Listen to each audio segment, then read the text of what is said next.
गांव की अनोखी कहानी। गांव नंदपुर बहुत ही सुंदर और शांतिपूर्ण जगह थी। वहां के लोग मिलजुल कर रहते थे और एक दूसरे की मदद करना अपना फर्ज समझते थे।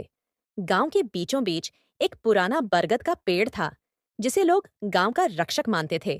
कहते थे कि इस पेड़ के नीचे बैठकर जो भी सच्चे दिल से मन्नत मांगता, उसकी इच्छा जरूर पूरी होती थी। रहस्यमयी रोशनी। एक दिन गांव के कुछ बच्चों ने देखा कि रात के समय उस बरगद के पेड़ से अजीब सी रोशनी निकल रही थी।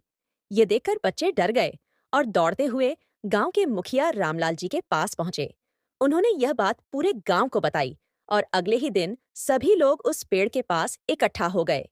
गांव के बूढ़े बुजुर्गों ने बताया कि सालों पहले इस पेड़ के नीचे एक पुरानी किताब दबी थी, जिसमें गांव के खोए हुए खजाने का राज छिपा था।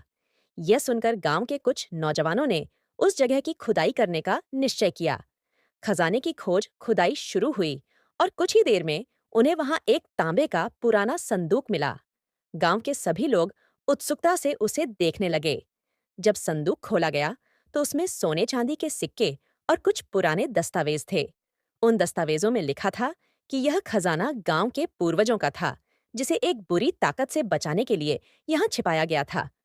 अब सवाल था कि इस खजाने का क्या किया जाए।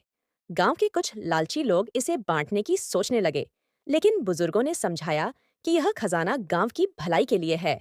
सबकी सहमति से यह निर्णय लिया गया कि इस खजाने से गांव में एक स्कूल और अस्पताल बनवाया जाएगा, ताकि सभी लोगों का भला हो। गांव की तरक्की कुछ महीनों बाद नंदपुर में एक सुंदर विद्यालय और अस्पताल बन चुका था। अब गांव के बच्चे पढ़ने लगे और बीमार लोगों को इलाज के लिए शहर नहीं जाना पड़ता था।